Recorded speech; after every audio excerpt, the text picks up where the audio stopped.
আসসালামু আলাইকুম সবাইকে ওয়েটিং নিউজ ইউটিউব চ্যানেলের পক্ষ থেকে স্বাগতম। আশা করছি আপনারা সবাই খুব ভালো আছেন। আপনারা অনেকেই ভিডিও নিয়ে কমেন্ট করেছেন যে স্যার আমি তো 40, 45 কিংবা 50 নাম্বারও পাবো, কিন্তু আমি ভাইভাতে পাস করিনি। কেন পাস করিনি? কারণ এটা কিন্তু কেউ বলতে পারতেছে না। এটা নিয়ে যদি আপনি আলোচনা করতেন, দেখেন আমরা কিন্তু দ্য ডেইলি ক্যাম্পাস পত্রিকা থেকে এনটিআরসির সচিব কী বলেছেন যে আপনারা কেন ফেল করেছেন এবং আপনাদের করণীয় কী, এই বিষয়ে জানতে চাইলে পুরো ভিডিওটি দেখতে হবে। কারণ আমরাই সর্বপ্রথম আপনাদের জন্য আপডেট নিউজগুলো সবার আগে এই চ্যানেলে প্রকাশ করি। চ্যানেলে নতুন হয়ে থাকলে চ্যানেলটি সাবস্ক্রাইব করে দিতে ভুলবেন না। দেখেন, 18তম নিবন্ধনে 40 পেয়ে পাস পদ ফাঁকা থাকলেও ফেল করানোর অভিযোগ 20 জুন 2025 রিসেন্ট খবরটা প্রকাশিত হয়েছে। চলুন বিস্তারিত জানা যাক।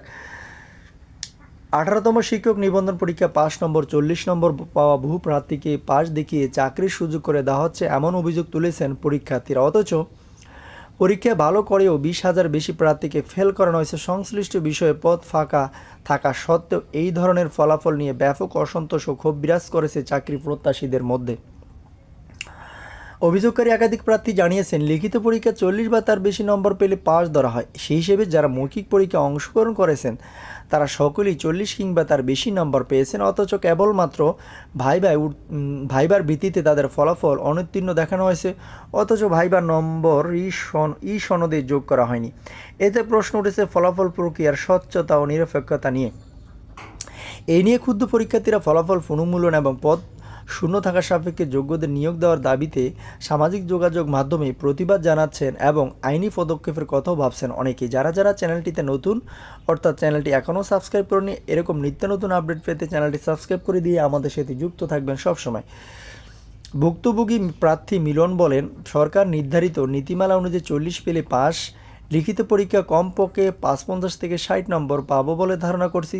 মৌখিক পরীক্ষা অনেক ভালো দিয়েছে, তবু আমাকে ফেল দেখানো হয়েছে। অথচ এখনও অনেক পদ শূন্য। তাহলে এই ফলাফলের মানদণ্ড কী? বিশ্লেষকরা মনে করেছেন, দীর্ঘদিন ধরে শিক্ষক নিবন্ধন নিয়ে জটিলতা চললেও এবারের 18তম নিবন্ধনে ফলাফল ঘিরে এমন অভিযোগ গ্রহণযোগ্যতার বড় প্রশ্ন তুলছে।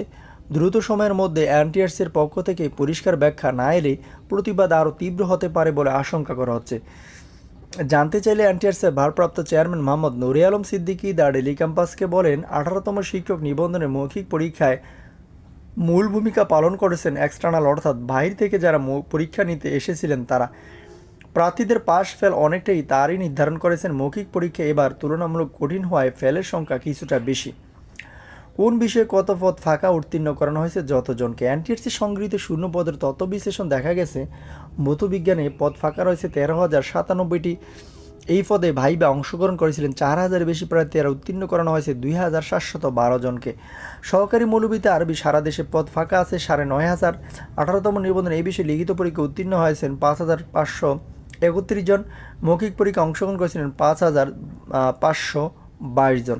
চূড়ান্তভাবে উত্তীর্ণ হয়েছেন 4,399 জন, আর ফেইল আসছে 1,123 জনের।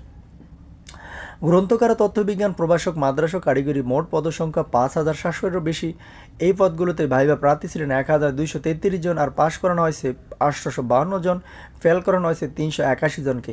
এতে মৌলবীতে 8,000-এর বেশি পদ ফাঁকা রয়েছে। এই পদে লিখিত পরীক্ষা পাশ করেছিলেন 1,052 জন, এদের মধ্যে 116 জন মৌখিক পরীক্ষায় ফেল করেছেন। শারীরিক শিক্ষা বিষয়ে সারা দেশে শিক্ষা প্রতিষ্ঠানের 5,000 বেশি পদ ফাঁকা রয়েছে। এই পদে 18তম নিবন্ধনে ভাইবা অংশগ্রহণ করেছিলেন 2,641 জন, চূড়ান্তভাবে উত্তীর্ণ হয়েছেন 1,700 জন, আর ফেল করানো হয়েছে 900-এর অধিক প্রার্থীকে। তা আশা করি বুঝতে পেরেছেন কেন তারা ফেল করানো হয়েছে।